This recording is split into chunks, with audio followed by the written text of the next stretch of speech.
Assalamualaikum warahmatullahi wabarakatuh. Hari ini kita di pembelajaran tema 5 tentang cuaca, subtema 3 pengaruh perubahan cuaca terhadap kehidupan manusia. Apa kabar anak-anak hari ini? Jumpa lagi dengan Bu Guru di pembelajaran hari ini. Bagaimana kabar kalian? Guru harap kalian tetap sehat, semangat, dan tetap walaupun kita masih belajar di rumah.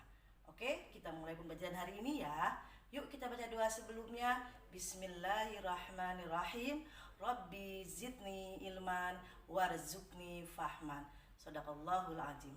Oke anak-anak, siapkan buku tulis kalian. Kita mulai pembelajaran hari ini. Tetap semangat. Baiklah anak-anak, sudah siap untuk pembelajaran hari ini? Kita akan menuju pembelajaran 4, masih di subtema 3 tema 5 tentang cuaca. Kamu perhatikan di halaman 147. Hari ini Edo tidak dapat hadir di sekolah. Edo sakit flu dan demam. Kemarin saat pulang sekolah, Edo kehujanan. Edo lupa membawa payung ataupun jas hujan. Saat berangkat, Edo melihat matahari bersinar. Itu tanda cuaca akan cerah. Untuk itu, Edo tidak menyiapkan payung ataupun jas hujan. Ternyata saat siang hari, langit berubah kelam. Pulang sekolah, hujan turun cukup deras. Perubahan cuaca membuat kondisi tubuh Edo berubah. Nah, pernahkah kamu mengalami hal seperti Edo? Nah, di sini ada gambar Edo yang sedang sakit ya. Jadi sedang tempat tidur. Selanjutnya ke halaman 148. Nah, di sini ada kita amati perubahan cuaca. Ya. Cuaca saat ini memang sudah berubah. Mudah berubah. Hujan turun sepanjang hari. Saluran air tak mampu menampung air hujan. Manusia sering sembarangan, saluran air tersumbat, lingkungan pun menjadi banjir. Nah, saat musim hujan, kamu akan perhatikan ya bagaimana kondisi keadaan di rumah kamu. Nah, hampir sama dengan keadaan yang di gambar yang paling atas. Biasanya kalau hujan terus-menerus akan banyak air yang mengalir ya. Dan banyak pula saluran air yang tidak dapat menampung air dikarenakan oleh hujan. Apalagi jika got atau saluran airnya tertutup oleh sampah, maka bisa mengakibatkan lingkungan menjadi banjir. Nah, saat musim kemarau, panas matahari terasa terik. Nah, sekarang nih di musim kemarau nih, yang tadi dia yang awalnya tentang cuaca di musim hujan. Nah, yang kali ini adalah di musim kemarau ya. Hujan tak turun hingga waktu yang lama. Kekeringan melanda wilayah suatu daerah. Cuaca seperti ini dapat mempengaruhi kondisi kesehatan manusia. Untuk itu kita harus menjaga kondisi tubuh. Bagaimana caranya? Caranya adalah dengan makan makanan yang bergizi. Kita pun harus berolahraga secara teratur ya. Jangan lupa untuk beristirahat dan yang cukup ya. Jadi dikala ada perubahan cuaca dari musim hujan ke musim kemarau, yang kamu harus persiapkan adalah kondisi tubuh kamu ya. Bagaimana caranya? Dengan cara makan makanan yang bergizi. Juga dengan cara berolahraga yang teratur. Selanjutnya di halaman 149, temukan kata-kata yang berhubungan dengan perubahan cuaca. Jelaskan makna kata sesuai pemahamanmu. Contoh, misalnya banjir. Air yang banyak dan deras kadang meluap. Kalimat pada musim hujan daerah itu sering dilanda banjir. Ya.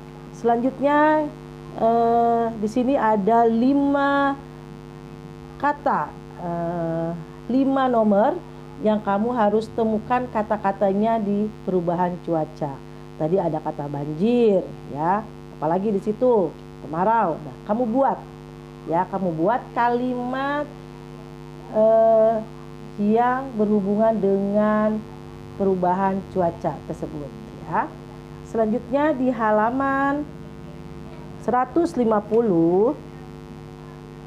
di sini ada menceritakan pengalamanmu di depan kelas saat tubuhmu tidak bertahan akibat perubahan cuaca. Lakukan sambil bermain peran. Nah, jadi di sini ada yang berperan sebagai orang yang sakit, ya.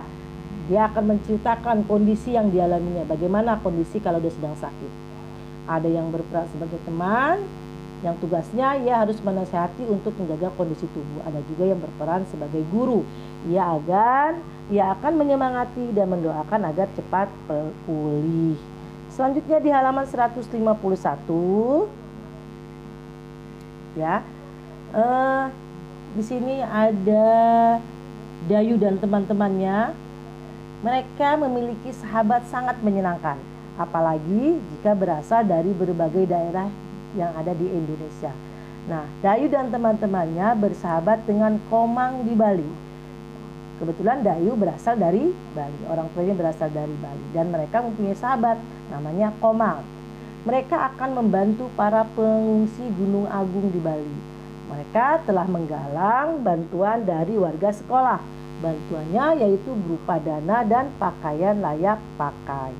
Nah, menjalin persahabatan bisa dilakukan dengan siapa saja, walaupun berbeda asal sukunya, berbeda pula warna kulit, bahkan berbeda agamanya. Kita harus tetap bersahabat. Jadi untuk menjalin persahabatan kita tidak boleh tembang pilih, ya. Aku mau misalnya mau main sama yang sama dari suku aja, aku mau orang Jawa saja misalnya, karena misalnya anak tersebut berasal dari Jawa. Tidak boleh, ya. Jadi tidak boleh kita memilih, ya, atau walaupun kita berbeda warna kulit, bahkan berbeda agamanya, kita harus tetap bersahabat. Nah, selanjutnya di halaman 152. Berikut ini daftar beberapa suku bangsa yang ada di Indonesia. Banyak sekali nih. Yang pertama misalnya ada nama sukunya Gayo, Minangkabau, Batak, Simenlu, Palembang, Lampung. Nah, ini berasal dari Kepulauan Sumatera, ya. Nah, kemudian dari Jawa. Di Jawa, Kepulauan Jawa ada suku Betawi yang ada di Jakarta, Sunda misalnya dari Bandung, Tangerang, ya. Ada dari suku Jawa, misalnya Jawa Tengah, Jawa Timur. Nah, ada Madura ini ada di Jawa Timur juga, ya. Tengger, nah sukunya juga ini ada di Jawa. Nah, begitu pula dengan yang selanjutnya yaitu dari daerah Bali. Ada suku Bali. Kemudian ada suku Banjar, Berau, Dayak, Mayan, Kutai, itu berasal dari Kalimantan. Selanjutnya ada suku Buton, Minahasa, Bugis, dan Toraja. Ini berasal dari Sulawesi. Ambon, Aru berasal dari Maluku. Rote, Sasak, Bima, Flores berasal dari Nusa Tenggara. Dani, Asmat, nah ini adalah suku yang berasal dari daerah Papua. Nah, kemudian carilah informasi tentang asal dan kebiasaan suku bangsa daerah temanmu. Ya, seharusnya ini kita membuat wawancara dengan teman yang ada di kelas. Nah, karena kalian sedang belajar PJJ di rumah, silakan kamu tanya dengan orang tua kamu, ya. Ayah bunda, tolong dibantu anaknya, dibimbing untuk membuat susunan daftar pertanyaan pada tempat yang telah disediakan.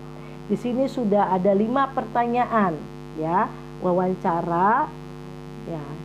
Misalnya, siapa namamu, di kota apa tempat lahirmu, dari daerah mana ayahmu berasal, dari daerah mana ibumu berasal, apa kebiasaan masyarakat daerah asalmu, ya. Jadi ini adalah kalimat-kalimat yang biasanya dilakukan dalam wawancara yang berkaitan dengan pertanyaan saat berwawancara mengenai asal usul daerah, ya. Selanjutnya di halaman 153 yang bawah, ya. Cuaca cerah siang ini, Edo dan teman-teman bermain sambil melakukan gerakan berayun dan memutar. Mereka melakukannya pada dahan pohon yang ada di sekolah. Perhatikan. Nah, ini kegiatan PJOK, ya. Nah, biasanya dilakukan oleh laki-laki nih. Nah, gerakan-gerakan yang dilakukan dengan cara berikut dengan pohon sebetulnya berbahaya ya. Untuk melakukan gerakan ini tetap harus diawasi oleh orang tua, karena dikhawatirkan terjadi hal-hal yang tidak diinginkan, karena kamu di sini gerakannya membutuhkan fisik yang kuat ya. Nah, di antara gerakan ini yaitu dengan cara satu, berdiri tegak, merentangkan kedua tangan di atas, kemudian genggam dahan kayu pohon dengan kuat. 4, berayunlah ke depan dan ke belakang sebanyak 4 ayunan. Lalu melompatlah sambil melepaskan genggaman. Lakukan gerakan memutar setengah lingkaran, kemudian mendarat dengan sempurna. Nah, cukup sekian untuk hari ini pembelajaran di tema 5, subtema 3, PB 4. Selanjutnya nanti akan Bu Guru share tugas yang harus dikerjakan di hari ini. Terima kasih, tetap semangat dan jangan lupa jaga kesehatan dan protokol kesehatan. Kita tutup pembelajaran hari ini dengan membaca hamdalah alhamdulillahirabbil alamin. Assalamualaikum warahmatullahi wabarakatuh.